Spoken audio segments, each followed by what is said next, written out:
Cheers, I'm Eagle. Eagle Gardens 1 on Instagram, and this is an afternoon Weed Nerd World. Excuse me, well, I'm still getting used to this new process, really. Try to get my windows all lined up. Who in the heck is that guy? Welcome to WEedNerdWorld, come on in. This new system's a little weird. Trying to get all my windows together. What's up, special to the Ed? Joe Pietri waiting in the background for me to get my stuff set up. Alright, chats. Cheers to the people that are watching on Facebook these days and Rumble. Appreciate you guys, and of course all the cool motherfuckers hanging out on YouTube. Thought this would be possible, right? So with that said, I think we're gonna expand out to Twitch here in the next little bit, maybe a few other platforms, who knows? What's up, Doc?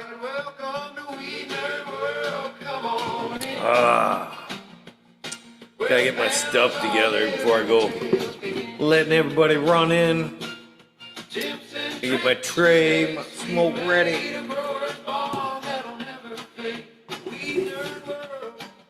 With the girls.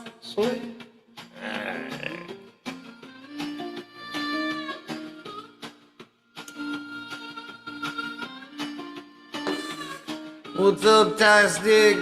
Perma Sleep. Dark Desire. Chaos Cast. Cheers to you. Hopefully you're having an amazing day. Magnum PA, please get a hold of me so we can schedule that interview, boy. I would greatly appreciate that. Do have Joe hanging out in the background. I'm just trying to get everything settled in before at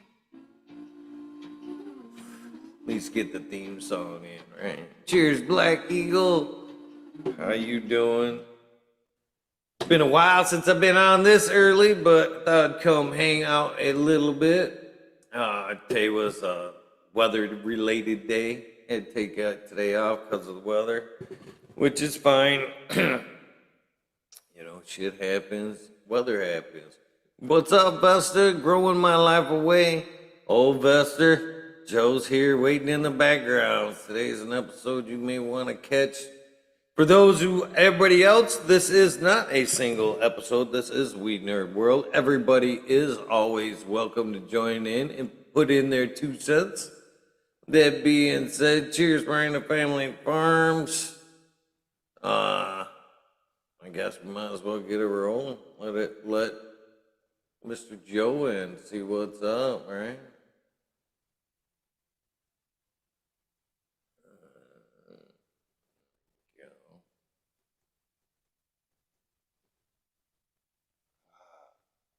Happy Friday. Don't forget tomorrow's episode with AC Moon.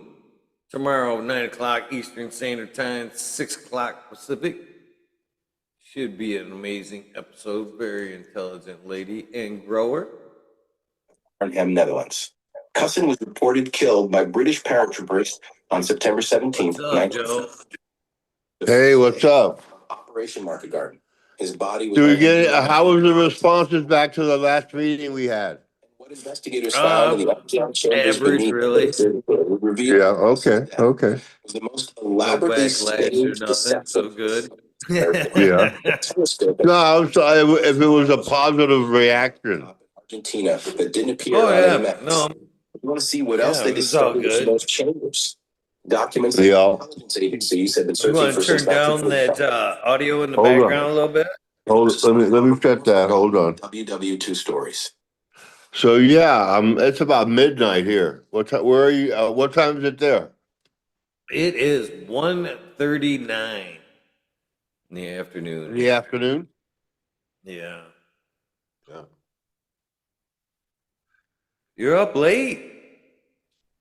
Yeah, I went to sleep last night for the first time, I slept comfortably because it's pretty cold for Nepal now. It's like 6 degrees Celsius at night, which is, it's not freezing, but close to freezing. It never snows here, but still, now I got myself a real thick comforter, and so I'm a lot more comfortable. It I'm is getting fucking a, like 2 degrees with a wind chill of minus 25 where I'm at here today. It's oh, dude, definitely cold here how in you the can you state. can't even go out. Oh no, yeah, well, that's why I'm on early today is because it was a no work day, basically. Yeah, nothing moves with this kind of temperatures. Yeah, whenever I see you smoking, it's been a while since I've had any weed. You would think, oh, he's living in Nepal, he should have plenty of weed and plenty of hash. Yeah, everything here is hemp. It's all reverted back to hemp. So Wow, it's hard to get anything to dedication. smoke here. But I'm heading back to the States in on the 14th. I've got some appointments at the VA. And so I'll be back on the 14th, by the 18th, I'll be back, and that's when my appointment is. I've got two appointments on the 18th and the 20th. Uh, you know, it's surprising, smoke a joint, go to jail, but look at all the crimes that Trump has done, and he's still not in jail yet. Yeah, it's pretty wild. You know, I don't know. I heard that they've been rioting. How can you be rioting on the street when it's like 20 below zero? You know what I mean? That's dedication right there. Yeah, That's coming from the heart when you protest at them temperatures. yeah. I was So watching do you have an all new appreciation when you get back to the States and you're able to more freely smoke a little bit? oh yeah, definitely. But I was watching a video of a farm that's completely organic in Michigan. Really fancy farm. They had really a lot of nice plants and really nice operated using all compost. The soil looked so rich; it was incredible. I mean, I thought the weather in Michigan wasn't conducive for growing weed, but they grow a lot of weed out there outside. Fuck yeah, we do. Yeah, yeah, yeah. What's the This year, I price of would like an? to think was like a bumper crop year for outdoor here in Michigan. We had a great season, and quality was there as well. Yeah, but most of that stuff that they were growing were runts, and all this kind of like. Uh, well, first of all, this farm doesn't make weed to grow it as a smoke. It's stuff that they use to make rosin with. So Well, you there is some, that's truth to a point, I would like to think. The newer growers in the legal market are reaching out for the crap that they've heard of, you know what I mean? But the yeah, serious growers here in Michigan, especially when we speak of like outdoor, you know what I mean? Them yeah, cats yeah, are already, we've been in it so far now that the people that grow outdoors have selected for strains that have worked for them outdoors and have started to work them, tweak them. You know what I mean? Do their own yeah. little breeding. So now they have a hardier strain, hardier gear to work with in the Michigan weather. Because, yeah, everything doesn't grow well out here in Michigan. You got to kind of pick out some shit that works in your climate. Highland High Farms, Chaz's company grows in Michigan. They have a presence out there. They have a license in Michigan, and they have a license in Colorado. They grow hell of a good weed, I'll tell you. We they came up with a new strain that's blackberry Kush, my blackberry Kush, with pre 1972 Acapulco, pre 1972 uh, Maui Wowie, pre 1972 Durban Poison, pre 1972 Kona Gold, and the taste is wonderful. But I don't think it would grow good outdoors in Michigan because it takes too long to finish. But maybe I don't know. I mean, when outdoors, when is all the outdoor crops cut down in Michigan? Well, late When do they October if you're harvest? lucky. We were able this year to go later. I mean, almost mid-November, but usually we're pulling. If you can get to the end of October, you're pretty damn lucky. Yeah, it's like Colorado, Oregon was like that too. Oregon, it rained. If it rained in September, it fucked up your crops. You have to have really dry weather in September, October to make it to November.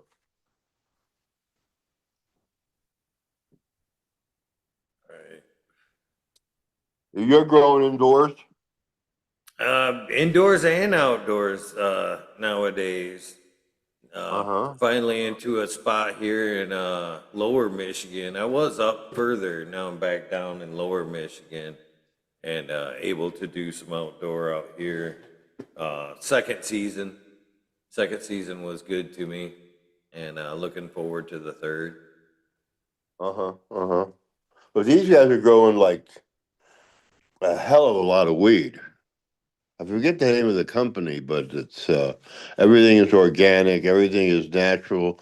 I guess there's areas in Michigan that are just super rich soil and conditions. Yeah, but if you have to have it go to November to really get a good crop, eh?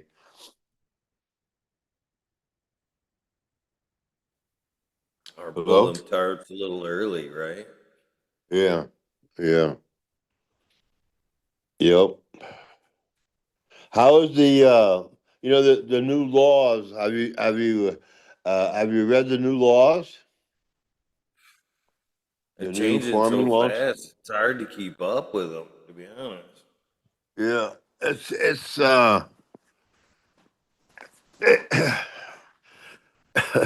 it's really anti-grow your own and pro legalization as far as having a license and working. So you're slowly but surely losing your rights to grow. What are the medical laws in Michigan now? What do you mean? They're How still much are in you allowed to place. grow? Well, we're still limited to 12 plants and 2.5 usable ounces at once, which is bullshit. Especially Yeah. when now, if you take that over to the this has always been the fucking my biggest bitch. You take that over to the recreational side and just say, hey, I'm a fucking recreational grower. Now you can almost have unlimited. Whatever you can grow, you can keep. Now they're trying to cap that off to what, 4 kilograms or 5 pounds here in the future. But it's been a farce that you can have more, grow more, and keep more as the recreational and then medical. You need that shit as a medicine. Don't you fucking dare have more than what you need, or you know what I mean? And that depends on your ailment. Are you using fucking extracts? Are you make oil? You know, is flour your thing? Who are they to say that 2.5 is what your medicine should be? It's kind of really bullshit. That, they're not checking medical growers, right? They don't come to your They house. haven't. No, there's never really been somebody. They at one point they wanted to do that, but there's never really been a committee going house to house checking your shit. Uh-huh. What's the price for an ounce in Michigan now? can go anywhere from probably $60 to probably about $1.80 top shelf, I think. Yeah, that's the same thing in Colorado too. You So know, it's pretty loose. and as far as that goes, I don't, that was current prices, but since Michigan's got a new tax now, they've added 24%, which they say hasn't been passed on to the the patient or the person going into the dispo, but that 24% goes between the supplier and the dispo. So there's being a 24% tax added in between those two guys, which ultimately, the grower's not going to take the hit on that 25%, and the fucking dispo's not going to take the hit on that 25%. So ultimately, you fucking the consumer is going to get passed on to that 25%. So realistically, by 40% tax in the legal market by the time you walk out the door, Wow. right? Yeah. So that adds 40% onto the prices. Yeah, basically. Yeah. Yeah. They're trying to snuff out the medical just like they always have. They tried to say Yeah. the 24%, and this is the biggest slap in the face, Joe. They tried to say the 24% was the fix Michigan roads here. And then they say that's supposed to generate a $420 million revenue for roads this year. 400, where'd they come up with that number? Is that just to like make us cheer it on because we're supposedly that stupid? 420, you know what I mean? It's super Are you sad. allowed to sell to the dispensary? Pardon me? Are you allowed to sell to a dispensary? No, no, not anymore. They kind of ended that like right around 17 was like the complete phase out. You have to go and Yeah. get a Michigan cottage law, which they are becoming more and more easier to get. That would limit us to 100 plants, with that, hell, that's good. And everything could be manufactured in-house or processed in-house and sold into the legal market, into the matrix at that point. Metric. Have you seen the stuff that's been that's there's some people that are using cryonics to freeze their weed. They freeze it fresh, and then they with cryonics, and that's how it's cured. And then they process it through screens. And the cleanest hash I've ever seen in my life. I mean, some of it's like white because they pick it before the trichomes turn amber, so the hash comes out like nearly white. Have you seen that yet? Yeah, yeah. They've been doing that here in Michigan for a minute with the freeze dryers. Pretty interesting. Well, it's Definitely not good hash. freeze dried. It's cryonics. They're using cryonic drying, like Like nitrogen, about what cryonics, like a like they get. It's like super hmm. cold. I mean, it's how they keep bodies, people that are going to be brought back to life with cryonics. That's how they freeze it now. Huh. Cleanest stuff I've ever seen. I mean, it's like nearly, but you know what? I've got a feeling that that stuff is overkill and that it's too strong. Some of the stuff that's coming out is just too strong. And I don't know how that's going over, but because it's just so strong. I mean, one hit's enough for like 10 people. I mean, it's very strong, and it looks like it's white, or off white. I mean, it's so pure, you know. it must be really, really like a high percentage of THC. I found that the some of the stuff is way strong, way too strong, and people don't like it. People would prefer a more hash like we used to used to be made. You know, but like I Well, know that's in Europe, go ahead.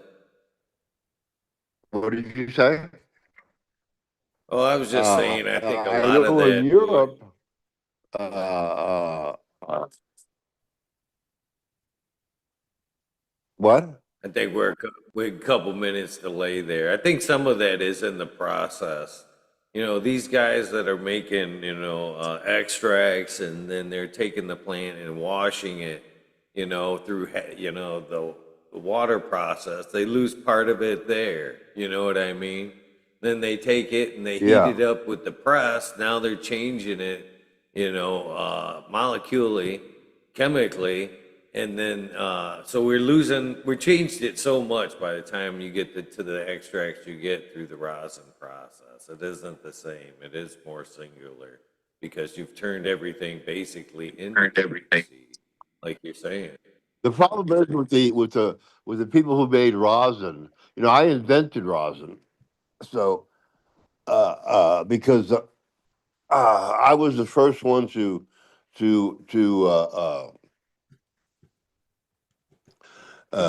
teach the process uh, of because people who were making rosin were using bags to process their material. When you use bags to process the material, you lose 30%. Yeah. Right. But now people who are not using rosin or who are not using bags and do cryonic freezing and then processing through screens, that comes out absolutely pure. So I mean, it's funny because they've been selling bags at wedding dress prices for years, and people that's the way people know learn how to make hash. That ain't hash. When you use bags, that ain't hash. When you use bags, you lose minimum 30% in the process, because when you use the bags are too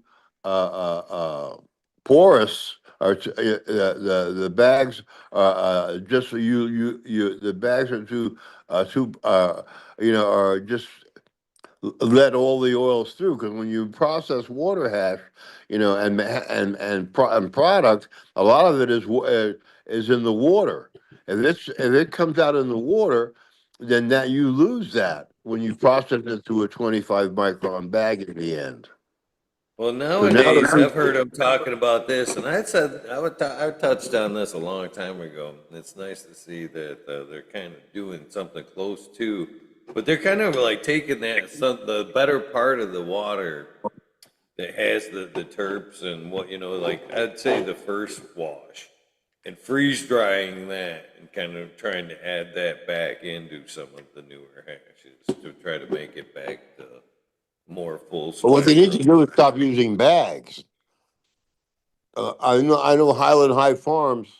Chaz, he doesn't use bags. He uses the cryonics, and he screens it. He has a process where they screen where Dry they sifting.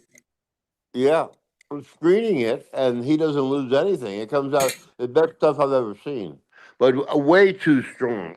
You know, way too strong. That's It's why I so hate to strong. see it.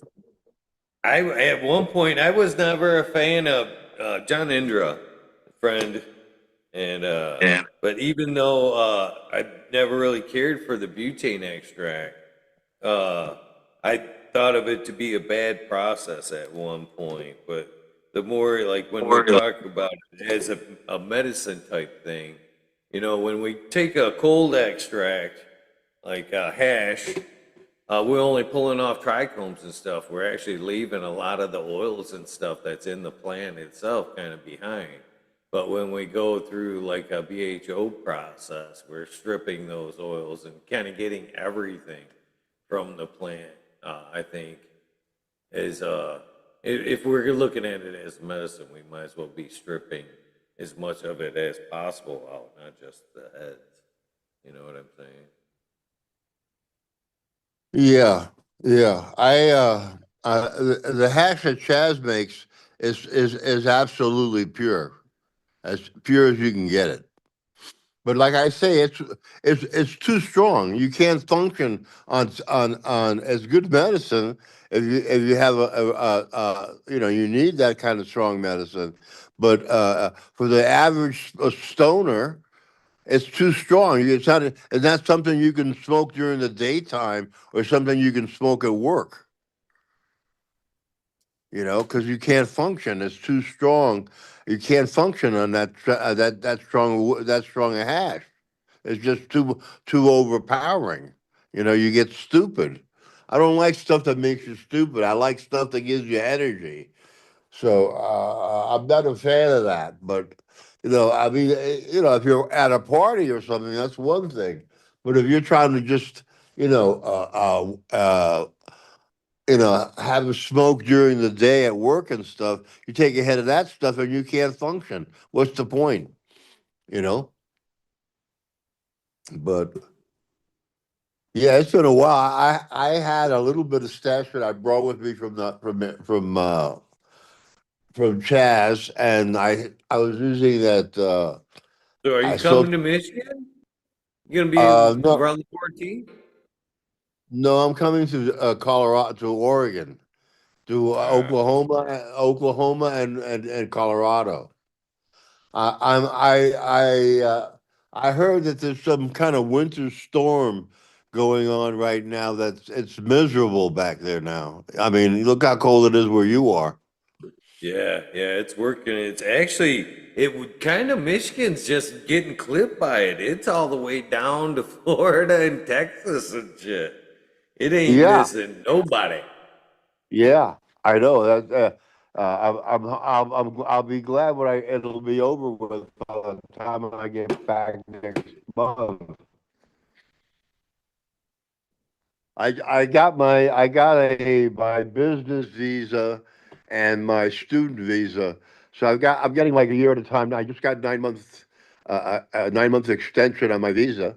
And but I'm going to Pakistan, and I wanted to talk to you about this. With Pakistan, has made some new laws where now they've made the Pakistan has like $500 billion worth of semi-precious and precious stones in the ground. And so that whole Pakistan is just opening up to the world with their super quality emeralds and rubies and sapphires and spinels. I mean, they got some great, great precious and semi-precious stones. So I'm trying to get into that business. I have a friend of mine, Ahmad, and he invited me there. I'm probably going to open up at least an office and start, collecting stones that I'm going to take out of the country and have polished up in either Bangkok or Jaipur. Or again, they've started polishing in Pakistan nowadays. Super quality stuff. I mean, yeah, the market has been taken over by the Colombia and Burma and Thailand and Ceylon, but there's better quality in Afghanistan and Pakistan. So I'm thinking that in the years to come, the production out of Pakistan and Afghanistan will take over that industry. because they got huge quality, super quality, and huge amounts of precious stones. So I'm trying to get in on that as soon as possible, and open up a company and get all my licensing together, because I've got to register with a trade association. I've got to pay taxes in Pakistan, which is okay. The prices are really good. So I'm hoping to be able to get in on that, because I can't get in on anything. I'm thinking about growing at least one plant outside here, but the season here really doesn't start till March or April, and then you can start growing them. The thing about Nepal is that it has a rainy season, a monsoon season. So what you grow here, have to be able to withstand the monsoon. And So that's a fucking great question for you then. I mean, out of anything you could grow, what's the what's the one you're gonna fucking pull out for that one plant?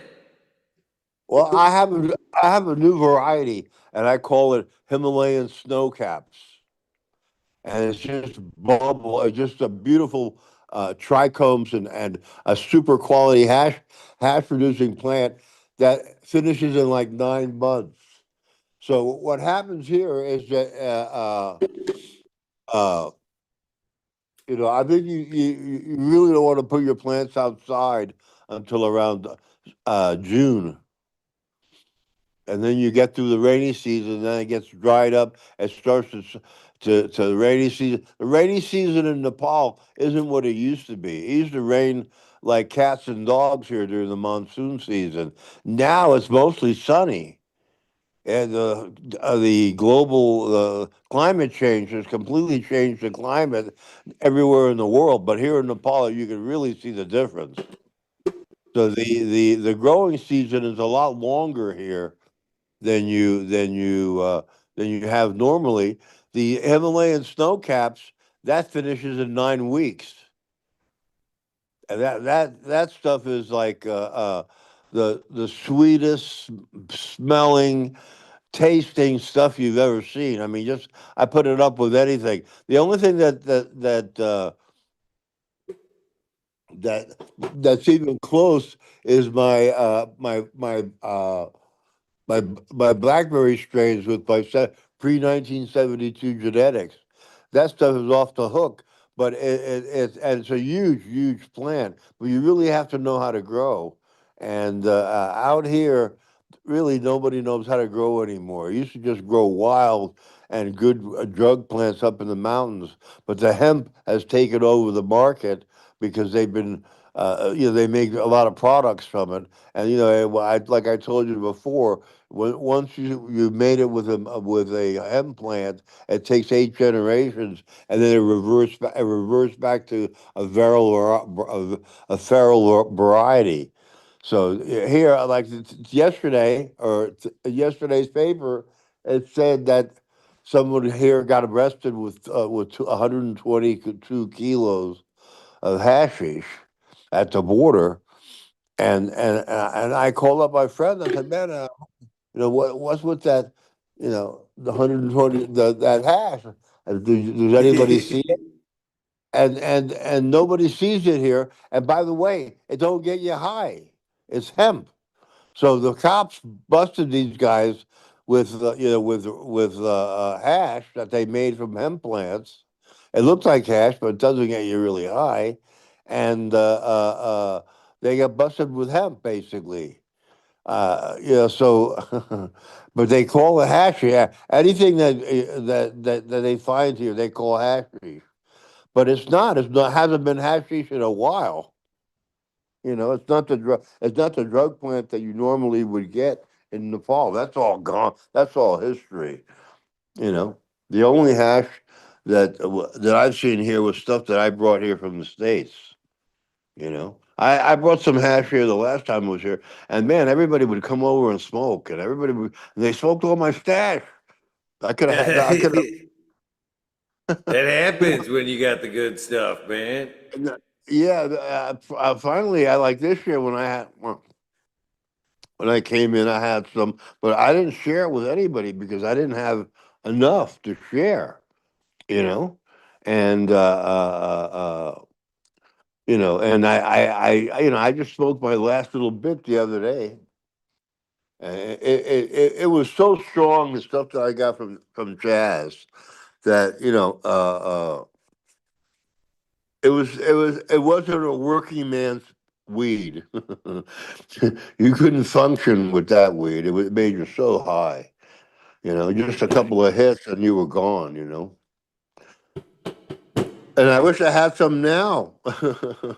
That blackberry pre-72 Hawaiian genetics is just incredible, and it also has Durban poison in it. So it has four different kinds of sativa, and that blackberry kush, which makes it finish quicker. Uh, it's just incredible taste, incredible taste. You know, Probably some of the best stuff still is being grown in Hawaii. Probably today, the climate out in Hawaii is just stick your finger in the air and mangoes start growing out of your ears. Stick your finger in the ground and mangoes start growing out of your ears. So that's how uh, uh, fertile it is here. Mostly people here are into composting, and so I'm thinking about because I've got that blackberry pre-72 stuff. I'm thinking about when I get back from the States. I'm thinking about at least growing one or two plants because I have a good place to grow it, and nobody can see where it is, and I'll grow it into like a bush. I won't grow it up. I'll grow it out, so I can get some product. And I'm thinking about doing that. I'm going to talk to my roommate. I'm staying in her house. She lives upstairs, and she has two floors upstairs, and I have the one floor downstairs. And I'm probably tomorrow. I'm gonna talk to her. But my buddy told me I could get 5 kilos of compost for 500 rupees, which is like 5 kilos of compost for 500 rupees. That's about less than $4. Really cheap. So I have some composting going on right now, and this week I'm gonna work on that. This week I'm gonna buy some. They're making cloth bags, so I'm gonna find a place where they sell the cloth bags here. I'm gonna get one of those like 25-gallon cloth bag, and I'm gonna grow them outside. And I'm probably gonna start sexing them. So when I get back, I'll grow 10 or 12 plants, and I'll sex them and pick the best two females, and I'll probably pop those into the ground and keep them over. I have a little area where it's like a little jungle, uh, and I'm going to grow two of them there. But I'm going to grow it, I'm not going to grow it up. I'm going to grow it out. So I'm going to bend the plants and then, grow bushes, and I should be able to get enough two plants with growing like that to last me the year. You know what I mean? And that's what I'm probably going to do this next year. But like I said, I'm going to Pakistan in when I come back from Colorado. I'm going to Pakistan, and I'm meeting my friend up in Pakistan, and I can get all the hash I want in Pakistan. Whether try Afghani or Pakistan, really good,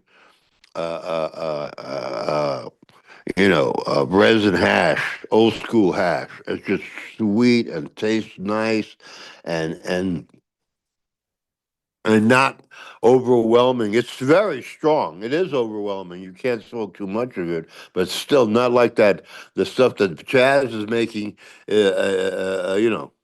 take a couple of hits and you're immobile for the day. You know what I mean? I don't want that. I want to be able to be able to function. But I am going to start growing my own weed here this year. I'm going to grow two plants this year, and maybe three plants. Or at least between one and three plants. I can also put them on the top of my roof of this building that I'm living in. It's 3 stories. I can put them on the roof, But I'm thinking I have an area where we're growing vegetables and other, avocados and guavas and all this other kind of stuff, and mangoes, lychees. We can grow lychees here. You ever have real fresh lychee? I have not. Oh man, there's a lychee season here, and for 2 months in during the summer.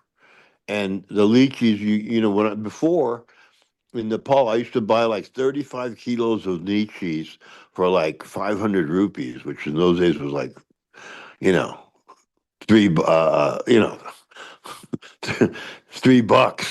$5. Now, a kilo of lychees costs you $2. I used to get for $5. I used to get 35 kilos of lychees. Now I get two for $5. I get 2 kilos. Avocados here are like 350 rupees to the kilo for a kilo, which is about $2.50 for a Yep. kilos of beautiful fucking avocados, the huge avocado, not that the little Haas avocados they sell in the grocery stores in America. No, these are real avocados that are like football, not the football size, but big softball size avocados. They're so sweet, so tasty. But those are the original strains that came from the Congo. The avocados they grow here are from the Congo strain, the original avocado strains from Africa, which is nice, you know. So the cops busted 122 kilos of hash and don't get you high. I find it ironic. I find it ironic. So now when I come, I don't tell anybody I got anything. But right now, I tell you the truth, I don't socialize very much because, yeah, people here they have nothing to do but talk. You know. So it's still against the law. I just want to grow for myself. But I've got a medical license in Thailand this past time, and I've got medical licenses back in the States. So if they do were to give me any problems, I can pull out my licenses, and they probably would work for me. But I don't think I'll have any problem. I'll have growing two plants. So I just gotta sex them. My friend Pasang, I'm living in her house. She's uh she's an organic farmer, and she everything she does is organic. The eggs that she has are organic. She has organic chickens. She has organic eggs. She has really good vegetables and really good fruit. I just yesterday I bought some strawberries, and they were wonderful. It was so sweet. The thing about here, like in the summer here, it's like a paradise for fruits. You have so many different fruits, lychees, different types of guavas, different types of. They have a thing called nashpati, which is like a between a pear and an apple, combination of a pear and an apple, and the juice of that is wonderful. And so I mean, there's one place that I go to during the fruit season, which is like 10 months out of the year, where they have everything papayas, I mean, everything, and all different kinds of mangoes. The mangoes here are wonderful. And for for 120 rupees, which is not even a dollar, it's like about 80 cents, right? I get a plate full of fruit that I get to choose the fruits that I want to put in it. And it's all fresh. They cut the fruit in front of you and I go there like once or twice a day just to eat fruit. It's so cheap. It's just ridiculous. And I'm practically a vegetarian now because I've had all my dental work done, and I'm getting all new implants in June, permanent implants. So I haven't been able to eat any kind of meat or any kind of anything because I'm still getting used to the temporaries. And so I haven't been able to eat meat today. I tried to eat a little meat, but I couldn't chew it. I really have become like a vegetarian almost here. I'm I'm down in my weight. I'm not as fat as I used to be, and which has helped me a lot. And just the fruit and the diet here has really, has really helped me control my weight for sure. And but I'm going like right now. It's 6 Celsius here, which is in the 30s. 38, 36. Doesn't freeze. In Pakistan, where I'm going, it's 22 Celsius. So it's like in the 90s there, 80s and 90s. And all these countries have mango. 'Cause I'm a mango freak. I love mangoes, and they have so many different kinds of mangoes here that you could go crazy on mangoes. So I can't wait for the fruit season to happen because I like eating. I like going there for 80 cents and getting a plate full of all the fruits that I want to eat. That I choose. I usually have mango, papayas, pineapple. The pineapples here are wonderful. The fruit here is real fruit, not stuff that's been cloned or anything like that. And real bananas. You don't see the banana. You go to the market here. You don't see the bananas like they sell you in the States, where they all look the same. Those are all clones. Here they grow wild bananas, so you have all different sizes and shapes, and sweetness. It's incredible. It's incredible. I can't wait for that season to happen. That's about 2 months away. The fruits start coming in, and then it becomes for about 8 months, 9 months. It's just the best fruit in the world. The best fruit in the world. There's one place I go to that makes juices that are just unbelievable. Right now, it's like orange season here. So they have every different kind of orange, beautiful oranges right now, and that's nice. And they still have bananas, and they still have guavas. But they don't have the selection like they do here in the summer. It's fucking incredible. So I'm looking forward to going to Pakistan in in uh, in April, in March, and spending a couple of months there with my friend Ahmad. I'll be going all the stone cutting areas and mines and stuff. And so because Pakistan is a big place, and so there's some stuff that comes from the Swat Valley, and there's some stuff that comes from other places, and so I'm going to be going to all the mines. And in the summer, in the fall, they have an area here that they call Tira.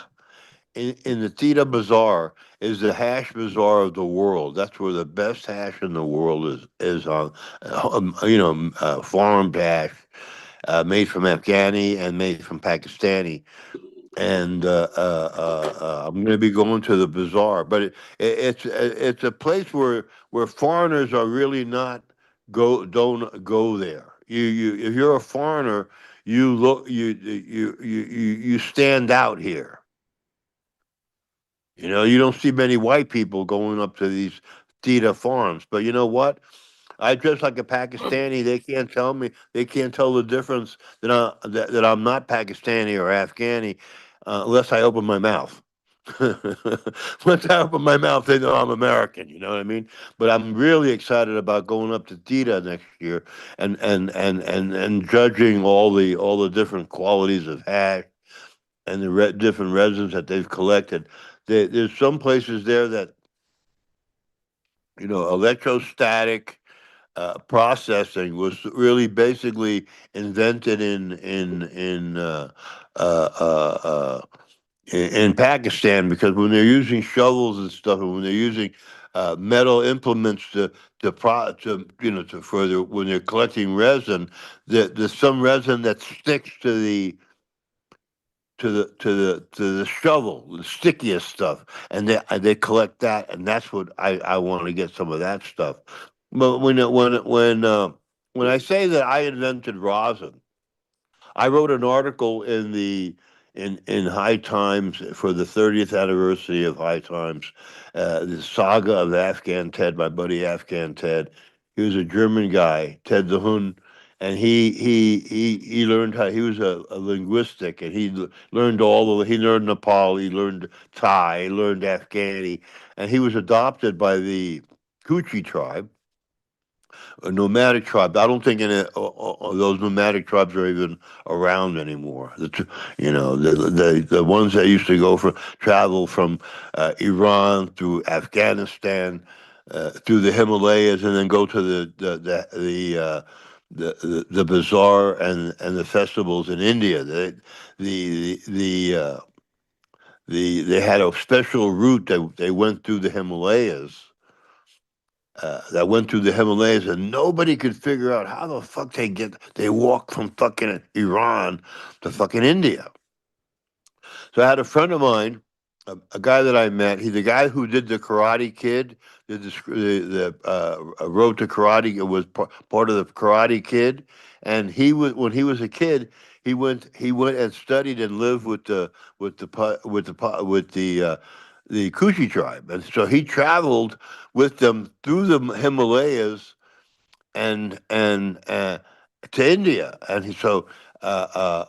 When he got back, he put a Freedom of Information uh, uh, uh, request into the government. And when he got the Freedom of Information stuff, he learned that the people who paid for his studies in Afghanistan with the Kuchi tribe was the CIA. The CIA wanted to find out how the fuck the Afghanis walked through the Himalayas to India.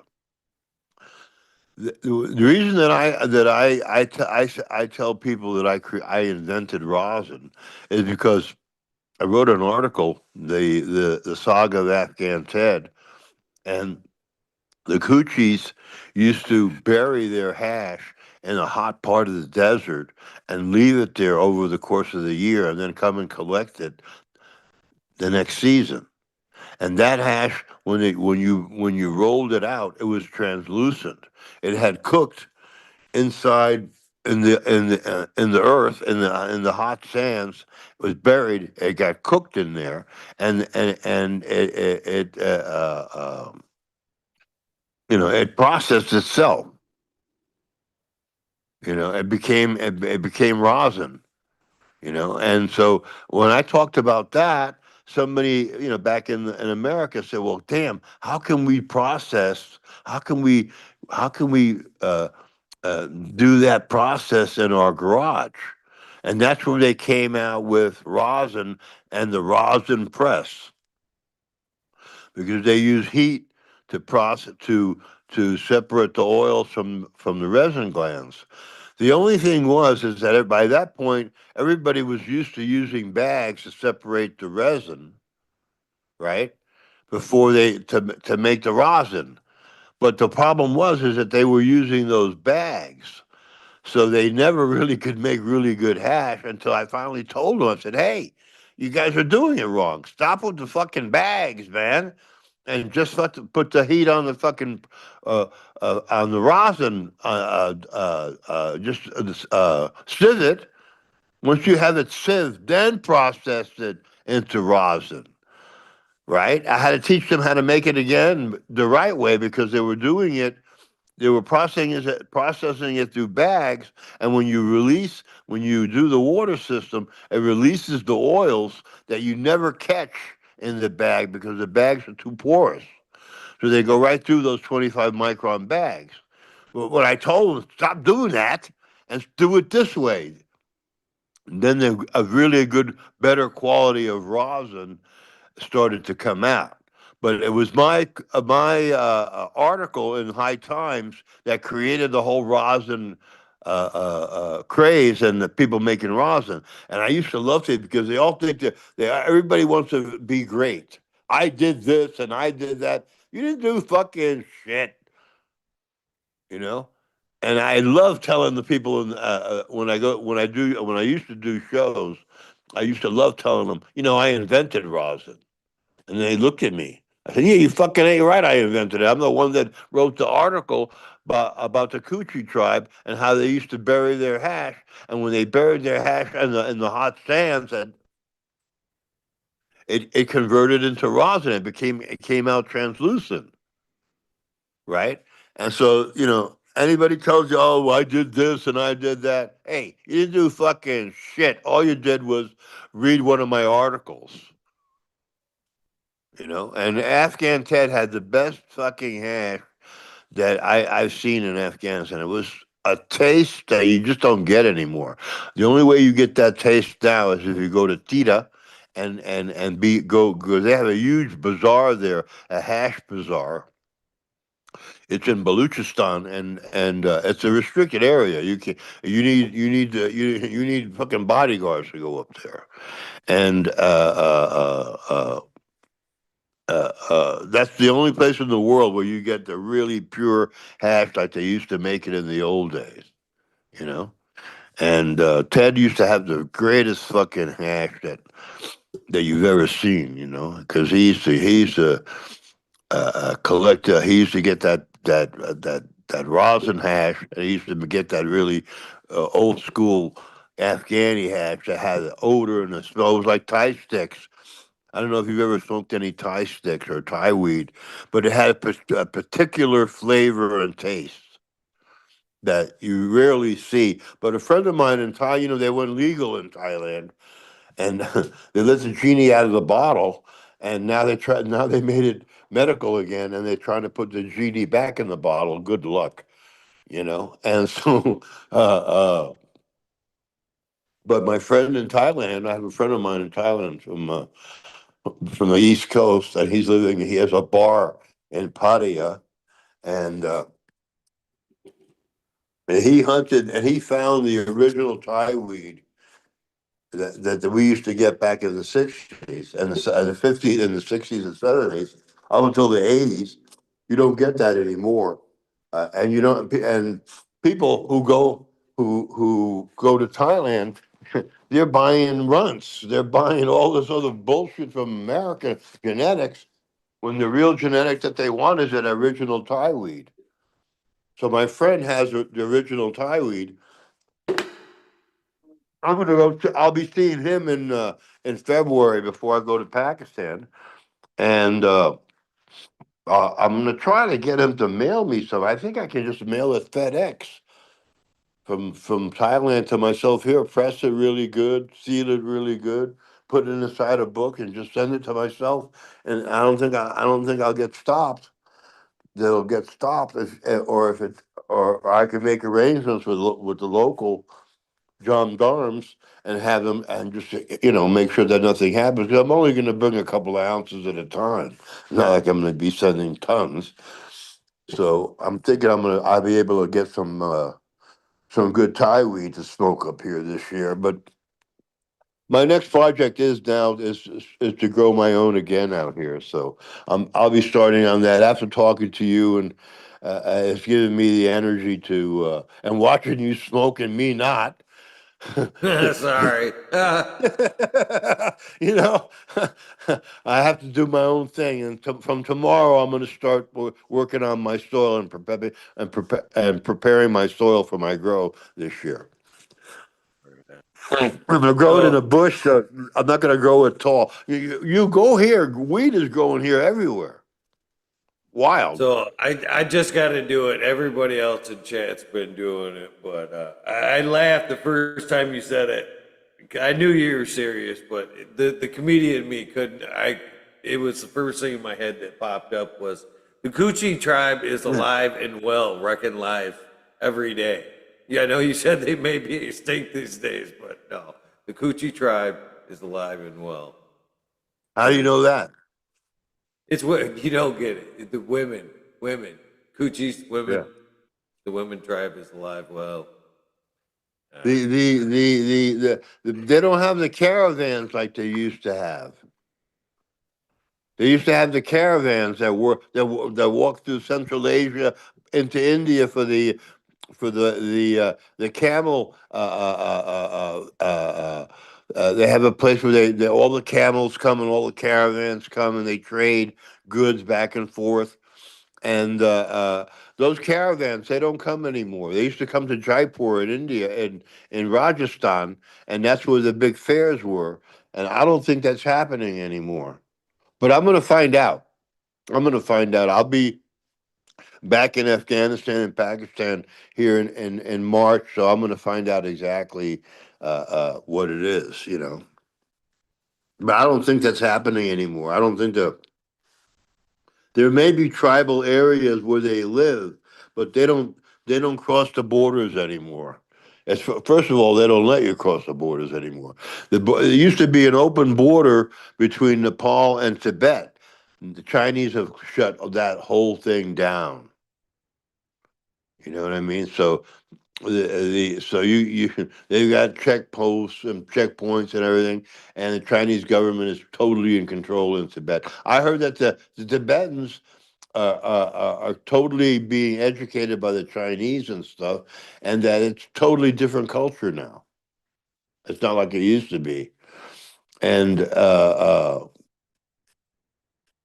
you know, there's some seeds that I'm trying to find of a kind of Kashmiri hash that they used to have back in the old days. And back in the old days, Afghani was always a top hash you could buy in Bombay, in India.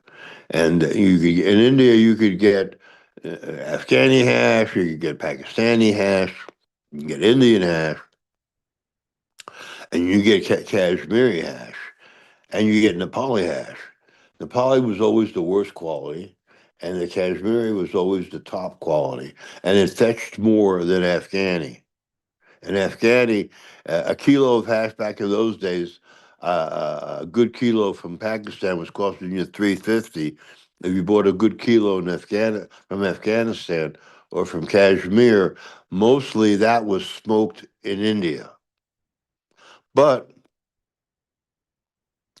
uh, uh, uh, uh, the Kashmiri had a taste that was wonderful, and you just never saw it. You rarely saw it back in those days.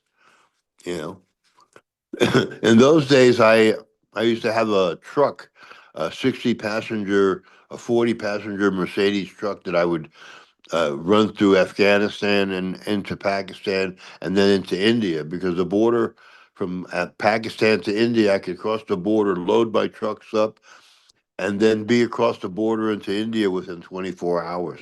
I was so fast. I had all the equipment, everything there.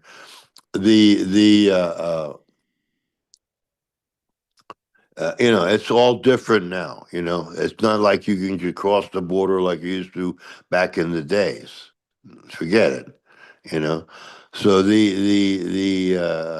be nice to be able to soak some of that old hash like I used to. I sometimes I think I dream about the really good red Lebanese I used to get from Afghanistan from Lebanon. Oh, you I, never in see some that ways, anymore. think Sensimilia killed good hash. When I think of old school, old world hash, like you're talking about, they Yeah, come from communities where seed wasn't necessary. They weren't worried about canceling out the seed because seed was next year's crop. It was very yeah, valuable to them. So, and I yeah. believe that the plant is producing a different chemical when seeded. All today's hash comes from seedless fucking weed. And there Yeah. is a different high there. I think that high that everybody remembers is indeed from that old seeded weed that had different properties in it that today's weed don't have because it's all fucking seedless. That and I just the kind of the care, they didn't harvest or harvest to the lighter side. They harvest to what was best for them. the Afghans used to, when they grew weed, they would leave one plant and let it be male, and that would fertilize some of the plants, and so they would get some seed. But what they did is they grew a plant with one branch, and they let that one branch produce pollen that pollinated the other some of the weed, some of the hash grains, and so they collected some seeds that way. But Those strains are still there, and I still have them. I collected with my buddy Ahmad. I collected seeds from all the different grow areas of Afghanistan and Pakistan, and I collected some seeds from Hunza, from the Hunza Valley. The Hunza Valley is a famous valley in Pakistan where people grow the oldest. People are 80 years old, they're like teenagers. People grow there 120, 130 years old. And they have a special diet that they eat, which is fruit, nuts, vegetables, and a little meat, not much meat. And their diet gives them the longevity. And so we went to Hunza, we collected those seeds. One thing, I get emails every day for seeds, and the problem is that people don't know genetics, but people who know genetics know that I have them, and they want me to sell them to them. But the market is completely different than it was 10 years ago or 5 years ago when they did the big shows and everything. There's no big shows anymore. And the shows that they do have are basically based on stuff that these people call up like runts, pink runts, yellow runts, you know, all this shit weed that no one really even knows what the genetics are. If they had to break it down to the original genetics, you couldn't do it. And so they've created these strains made out of that are made up by farmers and stuff. And so I miss and those, they have man. different names, but you don't have the original genetics. You don't have. I miss those I've got days back when we had cups and stuff like that, where we could had events where you could go meet the breeders. You know what I mean? Where breeders yeah were actually had fucking vending tables and shit like that. That was always the race. You know what I mean? If you were a fucking grower or whatever, man, when that gate opened, you made it to whatever breeder you were there to fucking see before they sold out. I've yeah. worked with fucking breeders and I've sold seeds. And to this day, man, I still think that's the best way. I still miss that time where when I went to whatever booth I was looking for or random booths, I could talk to the breeder and see what they were working on, see what they were passionate about, and even, maybe see some of the flower. And a lot of times they would smoke with you. You know what I mean? There was that one on one. You could see how genuine, how much they cared about what they were working on. And fucking that meant more. And not only that, you got the seeds right firsthand. Now today I don't like the fucking when I started selling seeds, I was always leery of, and I am still leery as I get the mail out of fucking. I gave away some seeds last week, and I gotta mail them out in fucking temperatures like this. When them genetics land, I want them to fucking be good. You know what I mean? Not traveling through these minus fucking 30-degree temperatures, back into the post office to warm up for a little bit, and then back into a fucking mailbox for sub-degree temperatures for them seeds then to hopefully be good. You know what I mean? Yeah, When I bought them yeah, straight from the fucking breeder, they popped in a fucking day, day to 3 days, guaranteed, 10 out of 10, whatever, because they yeah. were there. They were proper care from A to B. I got them straight from the breeder. When you have to put them in the mail and shit like this, or you get none of the above. You don't get that experience. You don't get that pretty much guarantee that them seeds are going to be good. It's a fucking gamble if they're even going to make it to you through the mail. So that's A kind of, lot of people I miss those days. made reputations on strains that they picked up, like Granddaddy Purple by that one guy. That stuff is shit, hard to grow. But the one who did what was that one strain? I'll think of it in a second. But yeah, the Dutch fucked everything up because they mixed everything up, and then they introduced feminized strains. You know, you buy seeds from Amsterdam. and they tell you, that they're regular seeds. How can you tell a regular seed from a feminized seed? You can't. You can't. And so, feminized seeds are neither, they're missing the male.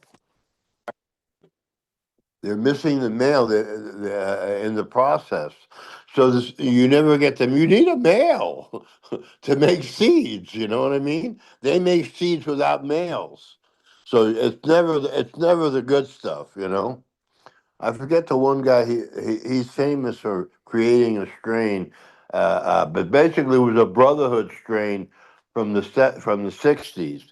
People don't give credit to the brotherhood of eternal That's love. the Hell's Those guys, OGs, isn't it? those You're guys are referring to? OGs. Those guys were OGs because they were the ones that brought seeds from Asia to Hawaii back to the States, and they were the first ones that started growing their own weed and selling kind bud. Remember that kind bud? Do you go back that far? Yeah. Yeah, Yes. yeah, the kind bud. I used to get weed from Mexico that was grown since to me, a beautiful stuff from that guy Caro Quintado, who had that biggest farm that they've ever seen in the universe, like hundreds of acres of weed. I used to get that weed, and that weed I used to get from Mexico, and I used to get it delivered to me in Oregon for 900 a pound, and I would take it to New York and sell it for 2,400 a pound and as kind bud, because the kids who were growing weed, they got their seeds and their weed from the Brotherhood, from the Grateful Dead. The Grateful Dead shows would travel around the country, and they had like deadheads that traveled with the Dead shows, and they sold Funny. weed.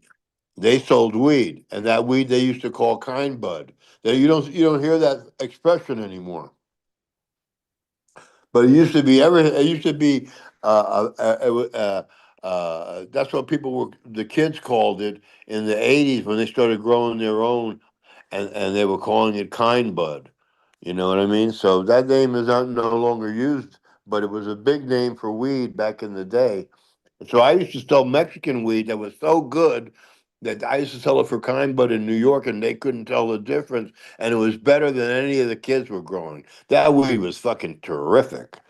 That stuff that they grew down in Mexico. But I go back to the days where they used to have great Mexican weed if you had the connections. Ooh, you don't see that anymore. But I guess the Mexicans are not growing as much as they used to. But they can't sell it. They can't sell it. Everybody's growing their own. It's ridiculous not to be able to grow your own. When I get back to the states, I'll get some seeds from Chaz, and I'll send you some. Tell me what you want. Great. I've got a bunch of stuff. I've got all different kinds of stuff. I'm replicating my whole collection right now So because I we get have. asked when you say you get asked all the time where can you get your seeds. I get asked can you get your seeds. And I forever since you've been on get asked about the 12-in-1 and where can I get seeds? Where your seeds? Yeah, Just yeah, Operation Annihilation the other day I asked. That's why I actually hit you up and asked you if what was up with the website there. How can they get some? Because yeah. people are They still took that looking. website down. Seed is art. We took that website down, but we're in the process of replicating my entire collection. I've replicated. I got a bunch of stuff from Thailand from the 760s. I've got stuff from Hawaii from the '70s. I've got a bunch of old stoner stuff, and of course, then I have original strains. When I get back, we'll connect on the phone at least. I don't know if I'll be able to make it to Michigan, but I'll send you some seeds because I've got seeds here. I've got a whole collection of seeds here, and then everybody wants them. People want them, but they don't want to pay me. They don't want to pay me for them. You know what I mean? and Well, the what's a pack pollen. of your genetics? What's your genetics go for? They go from anywhere from 200 to 400 a pound a pack, 15 seeds to a pack, but they're all hand selected. It's all hand selected, and when we'll grow 100, 200 plants and pick out only the top plants, and then we'll breed those. So the seeds are hand selected, the plants are hand selected, and so you only get the top shit. But if you're gonna grow indoors, if you're growing indoors, you've got to try that new blackberry pre-70 stuff. That stuff tastes out of this world. I got some of those seeds here. I'm going to grow them here this year, and I'm going to grow a snow cap. The snow cap is wonderful, tastes wonderful, but the blackberry Kush pre-70 collection is just a whole new thing. People, when people smoke that weed, they tell me, now I know what weed really used to taste like, because it brings you back to the old days. The flavor, the taste, and the aroma. So such a strong aroma that's hard to cover it up. You know. So yeah, I have one friend of mine, a Nepalese friend of mine, that he didn't get kicked out, but he was told he had to leave, because I have a lot of friends of mine Nepalese friends of mine that went to school in America, and they've got BAs, MAs, and now they're PhDs, and they've been living there for like 12 years. And a lot of them had to leave, and they came back. And I have one friend of mine who's a grower, who I know, who used to party at my house in Oklahoma. Uh, he's here somewhere in the Tarai, the border area, which is a more tropical climate than Kathmandu. Doesn't get cold like it does in Kathmandu. Uh, uh, uh, and I've been trying to hook up with him, and I'm trying to hook up with my friend, try to find out where this guy is. I sent him messages on Facebook, but he hasn't called me. I know that he's here somewhere because he came here and got married, and he got his PhD. So now he got married to a Nepalese girl from Canada. She has a Canadian citizenship, so he's going to marry her and then go and live in Canada with her. So, but I know that he's somewhere here, and that the other guy, Ashok, is here too. He's a grower. I want to give him some seeds, and want to start a plant business with him, where I produce plants and I sell them. I can sell plants here. I just can't. You just can't grow them out. You can't. You got to be cool. You have to be careful. But even so, So the cops aren't going to come and arrest you for two plants. I You rarely know what I do mean? this. I rarely Yeah. do this, but I wanna address something I'm seeing in chat, because this kind of affects me at some point too, and I don't like this. Yeah. Just because somebody isn't currently fucking growing cannabis does not any way discredit their years and years of fucking experience. Life Oh yeah. happens and situations fucking change. Because if you went by what you're saying right now in chat, that show me one fucking plant, I challenge you to say that to any of these fucking YouTubers, because half of them don't have fucking gardens going. I agree with that. So talk to the people that fucking, I agree with 100% with you, fucking show me your plants. But that does not in any way discredit experience or knowledge. So that's my comment back to it's like whatever you're saying because you don't have one plant going. I've grown tons and tons of fucking weed over the Yeah. fucking years. Life Yeah. happens and I've had to put my garden away. The market changes and you have to turn lights off. So fuck you and you show me your plants bullshit, because that doesn't mean shit. Sorry. Exactly. I appreciate Yeah. your views, buddy, but don't come in here with that Totally. shit. I totally Don't come agree in with here you. with that shit. And the thing about Don't it come in is, here with that shit. when I did two shows at the end of COVID. I did one in Tulsa, and I did one in Boston, and I did a show no, not Colorado, Boston. And I did a show in Boston, and I did a show in Tulsa. There was nobody there I knew. I'm like a famous stoner. Everybody knows who Pietri is. Everybody knows the King of Nepal. Man, I went there. Nobody fucking knew who I was, man. The whole new generation of people, all younger people, and they were all experts. And they knew shit. They didn't know shit. You know what I mean? They didn't know shit. When I came out with the 12-in-1, the Dutch came out with a lighting system that was already preset for 12-in-1. I never got any royalties or anything like that. I never got any royalties for any of that stuff. I don't know how many people I've made millionaires using techniques or my seeds and stuff. And all these younger kids is they want to be known as somebody who was a pot person. But how the fuck can you be a pot person and know about weed if you're only 20 fucking years old or even 30 years old? I mean, I've been growing in Nepal since 1970. The first thing that It's the first thing that I did in Nepal is I had Acapulco gold, and I brought some Acapulco gold to Nepal. And because Nepal, those days, the rainy season was intense, the monsoon season was intense. So the Acapulco gold is a desert. It's grown in a hot in a hotter climate. And they never survived in Nepal. But I used a Laotian male, and I bred it to my Acapulco Gold, and I got a Acapulco Gold Laotian mix, and that survived the monsoon. See, now So you don't have that worry here because now you don't have the I've climate addressed change chat. Now changed I gotta everything. address the 20-year-old thing.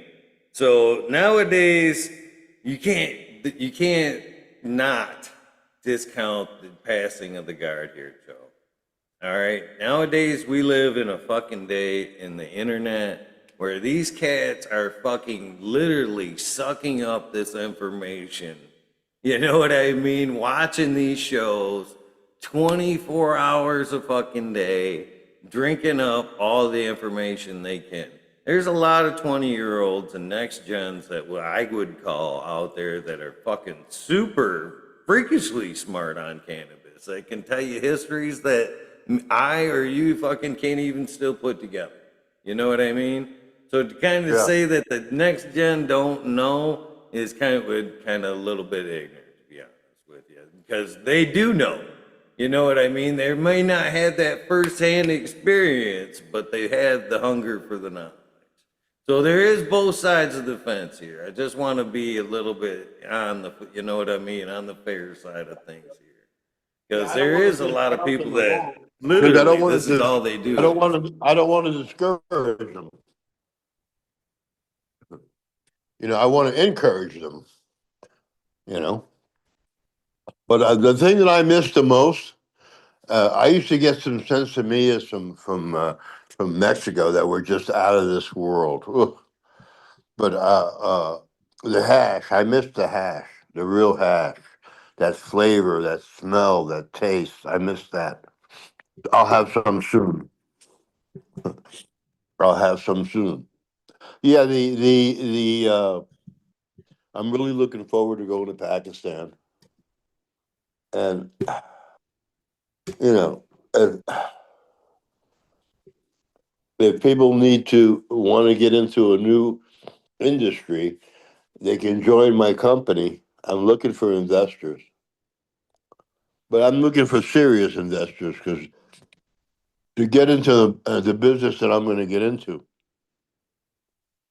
I need serious money behind me. If I get serious money, I can honestly tell people that I'm going to make them more money than they've ever seen in their life. because I have an opportunity now in Pakistan and Afghanistan that I got to take advantage of. They have like $500 billion worth of stones in the ground in Pakistan. And Pakistan has one of the biggest gold deposits in the world that's mortgaged to the IMF, International Monetary Fund. So they have all this gold in Pakistan. They can't even touch it. They can't even touch it. And so the UN is the big mafia is the biggest mafia of all fucking time, and they're the ones that run the pharmaceutical industry too. The pharmaceutical industry is they've only survived because they control all the information. You know that people don't know how to farm anymore. People don't grow anymore for their own personal foods and stuff.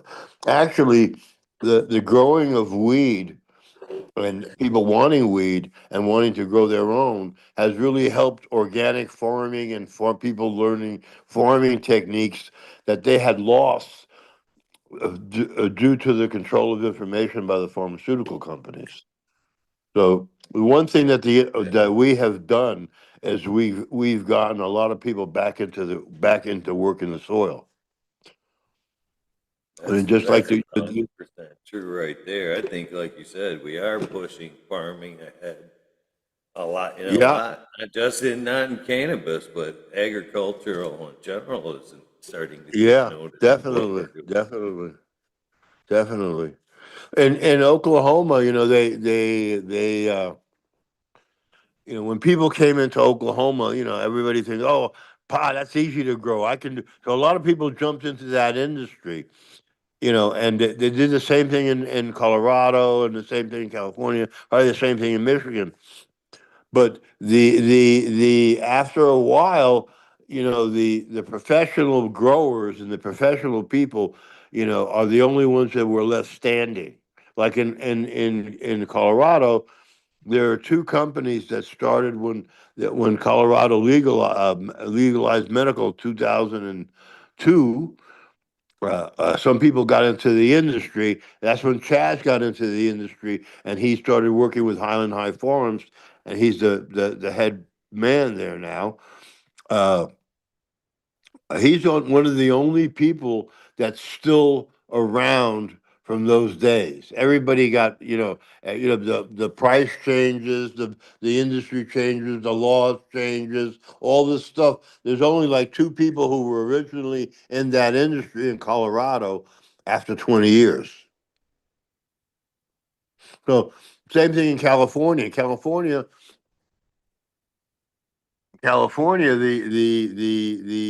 they've taxed people out of business. You have people who used to grow tons of weed now don't grow shit. And they'd rather burn their weed than sell it for 300 a pound.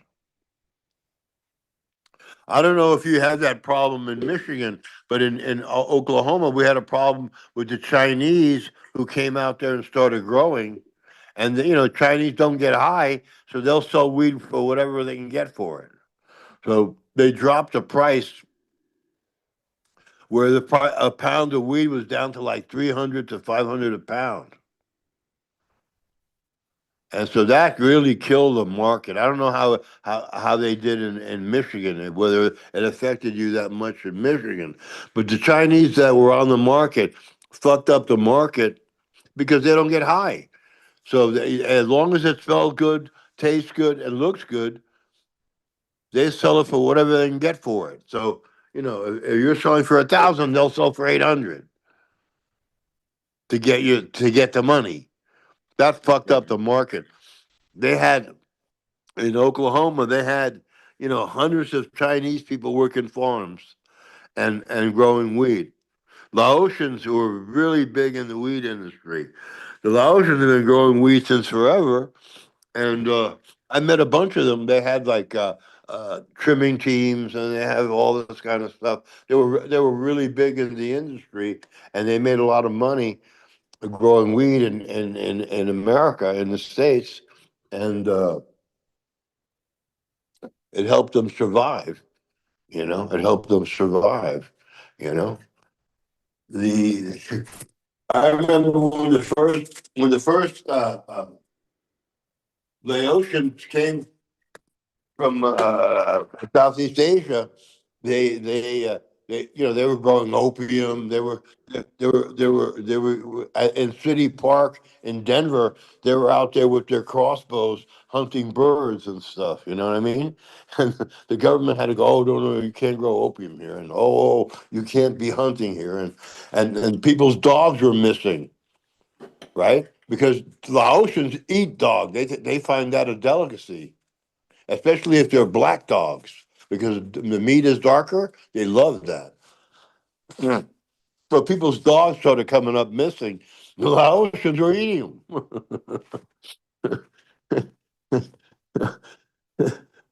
Now, I was in Laos. For a couple of years, and I can't. I used to see these dogs that were kept. That were so fat. They were kept in cages and stuff, and they were keeping them for like the New Year's for New Year's, where they had their favorite meat was dog. I ate a lot of strange stuff in Laos. Ugh. Yeah. I'm lucky I didn't die there because I had malaria so bad in Laos that I thought I was dying. I don't know if you ever had malaria, but you're freezing to death at the same time you're sweating like an animal. Like if you're in that super, it was like you're sweating at the same time you're freezing. I went down. I lost I was losing like pounds every day. I looked like a concentration camp victim after having malaria for a bit. If it wasn't for the Swedish embassy giving me IV antibiotics, I don't think I would have made it. I would have been dead a long time ago. In fact, it's unbelievable that I'm nearly 80 and I'm still alive. Do you take oil at all? If, I mean, as far as like, RSO or, Rick Simpson oil, Pico, whatever you want to call it this day. Do you take Yeah. that at all? No, I don't. I'm not in a position where I have enough weed. I really believe that the oil itself, well, your body changes the way it uses THC and shit like that as you get older. And from day one, I believe ingesting it like that is like an immune system builder. To the point where you can get away from the antibiotics a little bit. Yeah. So that's why I asked. I think it's like Well, I super. wanted to start making RSO, and I wanted to start doing that here in Nepal, but and I got 2 licenses to grow here, but I can't sell it. So, Right. so it defeats. But I have a license to grow in the Bagmati zone, and another one in the Pokhara zone. You know, but in the middle is Kathmandu, and so in Kathmandu, in that zone, Bagmati, it's illegal. So but normally, I could probably grow it and sell it, and open up a dispensary in Pokhara. You know what I mean? But it's still a touchy subject. I mean, they're still busting people for hemp here. I smoked some hash. It smelled good. It smelled nice. It didn't smell pungent like the old days, and it wasn't gummy like the old days. But was a resin hash, but it didn't get me high, And then somebody gave me some weed. I said, man, people wanted to trade me weed for some of my weed. I said, why would I want your weed? It don't get you fucking high. So yeah, the drug war is man's greatest inhumanity to man because they made Mother Nature illegal. Who the fuck are they to make Mother Nature illegal? It just, the whole society, the whole medical society and doctors and stuff are you know, they're just cockamamie me. I had hepatitis C and got rid of it, uh, uh, and took the injections for six, not the injections, took pills for 6 months, for 2 months, and I got rid of it because they came up with a cure for it. But I was taking some herbs. I forget the combination of the herbs that I was taking, but I spoke to a herbal doctor who said, "Well, you know, you just keep taking these medicines, and this will keep your viral count down. And then when they come out with the cure, you know, then you go in and take that cure." So I took that medicine. It was fucking expensive. I had to buy it. It was made out of this. It was made out of mushrooms that are the mushrooms that if you get poisoned by a poisoned mushroom, you take that mushroom, reishi mushrooms. Reishi. I think they were reishi mushrooms, and it kills the poisonous mushroom, and it keeps you alive. So I was taking these reishi mushrooms for years, and kept checking my viral count, kept checking my viral count, and then they came up with the cure. And so, but before they came up with the cure, I wanted to get another liver biopsy, and the VA wouldn't give me another liver biopsy because I had one, and there was no other read for because they give that free, but they wouldn't give it free to me anymore.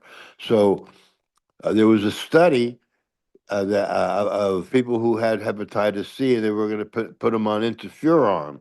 So I volunteered for that program just so that I could get the a liver biopsy to see whether how my liver looked after taking all the reishi mushrooms every day for like years. And when I went in, I spoke to the urologist, and I said to him, I said, "Well, I said, Doc, I said, if my viral count is down because I've been taking these reishi mushrooms, and I should have, and I've been controlling my viral count. If I have a low viral count, why would I be eligible for interferon?" And he said to me, "Kid, those reishi mushrooms. Are you kidding me?" He says, your liver's been damaged. It's more damaged now, and all this other stuff." I said, "Well, what if it isn't damaged? And what if I do have a low viral count?" He says, "If you have a low viral count, then you don't need interferon." I did the study, right? And they did gave me a biopsy. And when the biopsy came, the liver count was basically so low that the doctor, the head of the urology department, went out and they did the test over again. They ran it again, and the viral count was so low. I said to him, I said, he said to me, "Well, your viral count is so low that you really don't qualify for interferon. I wouldn't take the interferon." I said, "Yeah, right. Now that I have a viral count, I know that it's low. I don't want your fucking interferon. I don't need your interferon." And he was amazed. I had made this top urologist at the Denver hospital look like an idiot, that I knew more than him, right? So after that test, the viral count came out. Two doctors from Costa Rica and another one from Central America, two of them came in. They said, "What herbs were you taking? What were you taking to keep your viral count low like that? Because we have a lot of herbs there. We have all this stuff here. We can be using that too because it's easier on your system, right?" And I gave him the reishi formula that I was getting from this doctor, and made that top urologist look like a fool because my viral count was hardly anything because I was taking that reishi mushroom every day, every day, every day. It cured me. Then when I did take the pills, it killed the whatever little virus I had left, it was gone. So my liver's all been rejuvenated due to the reishi mushrooms. The reishi mushroom rebuilds your liver and kills the poisons in your liver. That fucking stuff is fucking unbelievable, And so, yeah, Oh, we need to go back to Mother Nature, dude. We need to go back to Mother Nature. There's a lot of the 90% of the shit that we have today, is probably curable with herbs. Cancer definitely, that can definitely with cancer, and all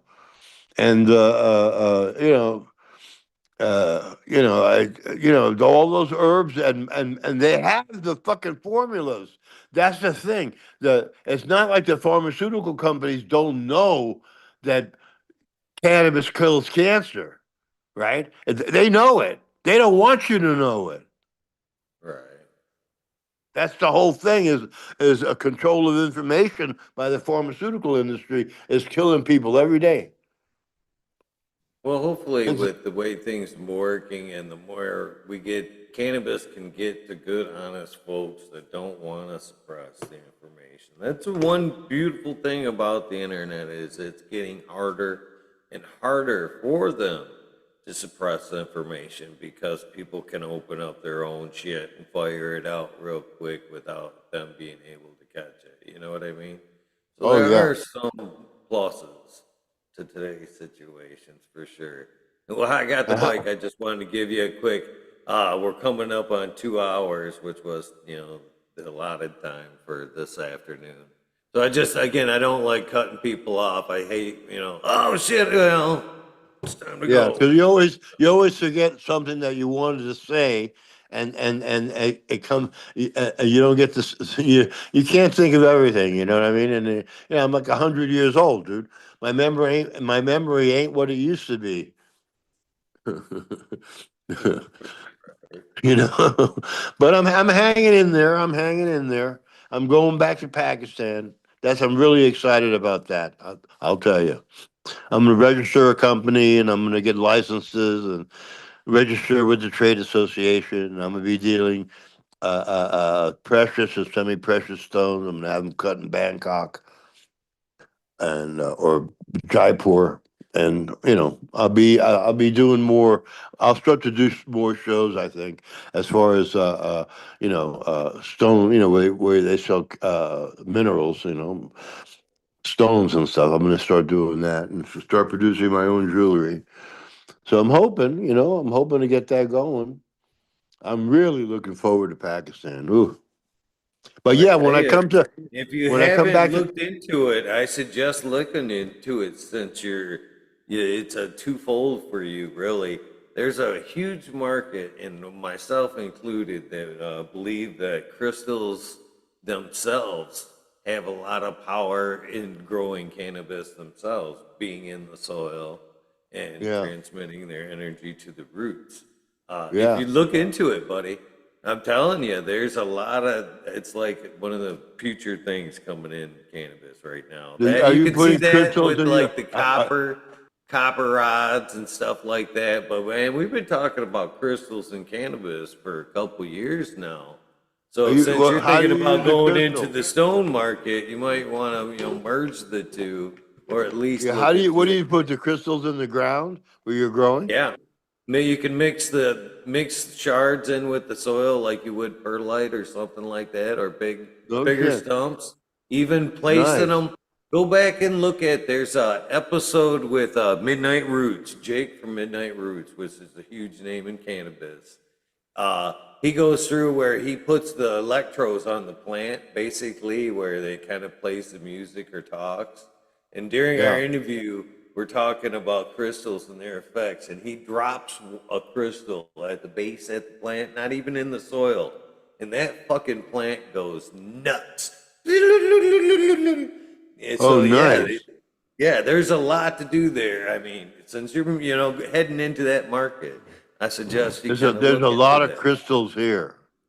Yeah, There's a lot of look into it. crystals here.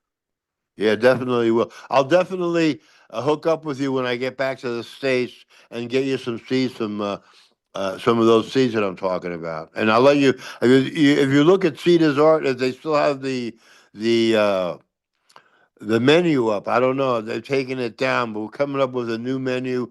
The new company that we have is called Happy Heads, which I think is a great name because all we do is collect the heads. Chaz has we have a new company that we go to a farm, we harvest once the farm is harvested, we process the material and make it into, products, gummies, tinctures, oils, whatever.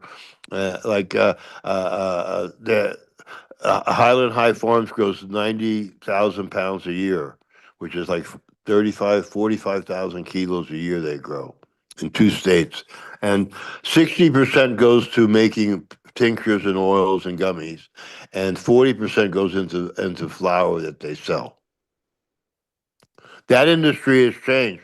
Flour isn't as popular as it was before. There's some people who will never do anything but smoke flour.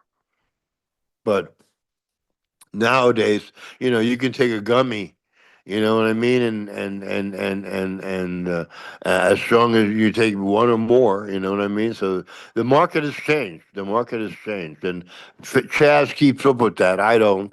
I have a hard time keeping up with Chaz because he works every aspect of the industry. He has 300 people working for him, 150 in Michigan and 150 in Colorado. But they've cut down the production in Michigan because the market really changed in Michigan, went up and down and up and down, and now it's down, right? Yeah. Or has it leveled off? It's down at the moment, Yeah, because the tax, like I said, I mean, they're really taking yeah, a beating. Market's kind of really in jeopardy. A lot of bigger yeah, guys packing up. They forced out a yeah. lot of the home grows, and now a lot of the bigger guys are saying, fuck it. Yeah, So yeah. well, the same thing is happening to them. It's being taxed out. You have to have money in that industry to be able to survive 20 years. A lot of people didn't do it. A lot of weed that was grown in California when Thailand went legal was shipped to Thailand and sold at the dispensaries in Thailand. So you could go to Thailand it used to be 10 years ago when it first was made legal. All the weed that was being sold in the shop was from California. Somebody made a lot of money, you know. But they were buying it in California for 300 to 500 a pound, quality, and shipping it to Thailand where they were getting $15 a gram retail. So I mean, there's a lot of money was made. So anyway, man, I'll be talking to you soon. I hope I'll try to come out and see you. Maybe I will. I can. That'd be awesome. I'd really like that. No matter what, I'm going to send some seeds out to you, no doubt. Appreciate that as well. You have a Yeah. great day, and we'll You talk too, again man. soon. All right, man. You have a great day. Thank you. Thank you. For the rest of you guys, I hopefully you enjoyed this here episode of the Weed Nerd World Afternoon Edition. I know I did. I may see you guys a little bit later on, maybe nine-ish, somewhere around there. I see they're retracted. Um, I just kind of I don't like kind of snapping on air like that a little bit. But that comment a little bit hit close to home with me because there has been times lately where I've had to put down my grow. And during that time, it was harder than a motherfucker to come on and do this night after night to keep this thing going when I couldn't have a plant in the ground. I was not in a place where I could have the ground. And my passion, my heart has always been with this plant. So excuse me for hitting a little bit hard on that there subject, but yeah, it is what it is. That's my reason. With that being said, I hope you guys have an amazing afternoon. I'm gonna go see my grandson, hang out with him for a little bit, and maybe I'll see you this afternoon. But if not, or you can join me later this afternoon, please do not forget tomorrow, 9 o'clock Eastern Standard Time. Grower AC Moon will be with me as my fucking talking shit with Eagle episode will be back. Hopefully, again, more steady. Like I said, more and more people. It's harder to get good guests these days. And with that being said, if you want to talk to me, reach out to me, Magma. I'd love to hear from you. There's a lot of great people in chat that I'd love to hear your stories as well. Enough with that. Have a great afternoon.